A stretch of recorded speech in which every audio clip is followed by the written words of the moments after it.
Okay, let's talk about the elephant in the room. Screenwriting, your career as a screenwriting, and AI. If you don't know me, my name is Spade Robinson. I'm the owner of Atlanta Film Project, and I am a story consultant. So I help screenwriters become stronger screenwriters and people who want to become screenwriters.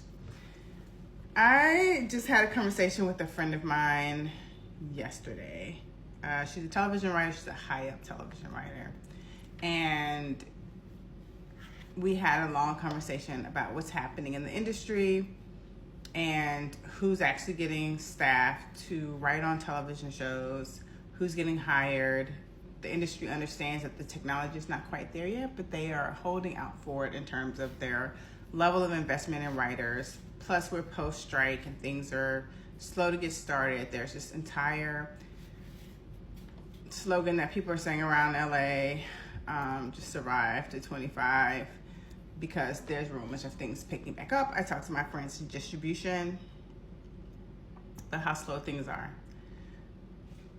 So the question of the day is, if you are an aspiring screenwriter, you're not a screenwriter yet, you haven't been staffed yet, you haven't been paid yet, you haven't had anything produced yet, what level of investment, both with sweat equity, attention, desire, hope, and investing in your education around making this a career, what level of investment should you be making?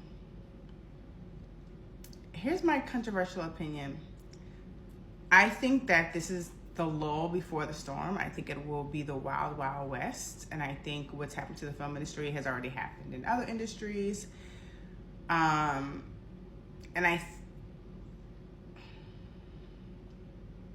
Okay, let me say this carefully. I think there's a very strong, people will miss the bus because of investment, because of resentment. That's the word I'm looking for, resentment. I think you should be doubling down and investing in your skills as a writer, because there is a certain level of writing that a computer will never be able to do. And I do believe with the influx of technology becomes the influx of independence. And because it's so hard to move a behemoth, so you think about something like a cruise ship and like how difficult that is to move and navigate and be nimble. And then you take like a smaller boat and how much easier that is to be nimble. Now you're looking at the marketplace as opposed to what you may have built your fantasy career around. You're looking at the reality of the marketplace and you potentially having a bigger place in the marketplace as someone who is nimble because you're an individual.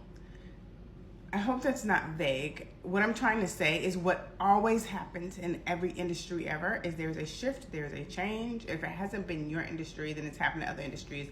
And for the sake of your mental health, it may be worth looking at how other industries have navigated around technology. Everyone across the board is dealing with artificial intelligence. The question is, how are you going to use it to leverage your business? Because when you're a writer, a lot of times you're an independent contractor. Most writing gigs are like freelance gigs. I don't care how high up you are. The IRS will still consider it a freelance gig. So you were always positioned with the sense of uncertainty in the marketplace. Even your biggest fantasy writer job on whatever movie or whatever show or whatever series you were going to create, it is still, the tax implications are the same in terms of, unless you have an overall deal, which is another thing. But technically, no matter how high up you are, you're always freelancing. Now you have the power to relook at your business in the marketplace and figure out where it lives with potentially more power, more independence, and the bigger ability to be nimble. I know this is controversial, but being on the filmmaker side, the film entrepreneur side, and also looking at different platforms and technologies and how it's developing and growing and how some of the old models are like cannot potentially be that limber or specific. If you know, you know, then I think it benefits you to be figuring out, along with everyone else, what your options really are in the global marketplace. Because the world is so much bigger than America. And people who do the business of buying and selling IP and content is a global marketplace. You need to figure out where you live in the global marketplace, who your partners are, who your co-producers are, what funding is available outside of what we understand as the Hollywood system here in the United States, or the studio system, not Hollywood system, studio system here in the United States, which is an institution. There are other institutions in terms of how projects are made. It makes sense to look into. I hope this helps, and I hope it's more encouraging, because there are things you can't control and there are things you can't control. And people all the time talk about how the world's biggest millionaires and billionaires are made during times of economic crisis. Is Hollywood going through an economic crisis? Yes. Yes.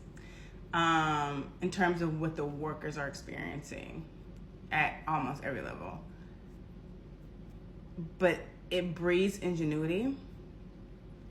And I would ask, for the sake of your mental health, for you to figure out what part of the equation you're going to satisfy, where you live in this space, as opposed to needing to be needed in ways that you fantasized about because of how it's worked for so long.